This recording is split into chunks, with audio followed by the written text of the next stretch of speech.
കണ്ണ കളരി കഴിഞ്ഞില്ലേ? മേല് കഴുകിക്കോളൂ. അമ്മ ഒരു സൂപ്പർ സാധനം ഉണ്ടാക്കി തരാം കേട്ടോ. അടിപൊളി സാധനം. കണ്ണൻ മേല് കഴുകി വരുമ്പോഴത്തേക്ക് നമുക്ക് പോപ്കോൺ ഉണ്ടാക്കാം. അവൻ പറയുന്നത് പോപ്കോൺ വിത്ത് ചോക്ലേറ്റ് ആണെന്നാണ് പറയുന്നത്. ചോക്ലേറ്റ് പൗഡർ അത്ര ഇത്. ഞാൻ ഇതുവരെ ഉണ്ടാക്കിയിട്ടില്ല. നമുക്കൊന്ന് ഉണ്ടാക്കി നോക്കാം.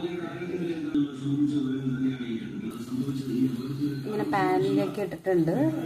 നമുക്കിനി ഇതൊന്ന് അടച്ചു വെക്കാം. നോക്കാം നന്നായിട്ട് കിട്ടുമെന്നൊന്നും അറിയില്ല. നോക്കി നോക്കാം. പട്ടപ്പട്ടേന്ന് സൗണ്ടൊക്കെ കേൾക്കുന്നുണ്ട്. നമുക്ക് കുറച്ച് കഴിഞ്ഞിട്ട് തുറന്ന് നോക്കാം. ഇത് തുറന്ന് നോക്കാം അല്ലേ കണ്ണാ? ജസ്റ്റ് ഒന്ന് പൊക്കി നോക്കാം. ആയിക്കൊണ്ടിരിക്കുന്നുണ്ട്. അത്യാവശ്യം എല്ലാം ആയി തോന്നുന്നത്. അയ്യോ കണ്ണ, ഇത് ചോക്ലേറ്റ് പൗഡർ അല്ല. ഇത് ആക്ച്വലി മസാലയാണ്. നമ്മുടെ ഇതിലൊക്കെ ഇടില്ലേ, ഇത് നമ്മുടെ മാഗിയിലൊക്കെ ഇടുന്ന മസാല അതാണ്.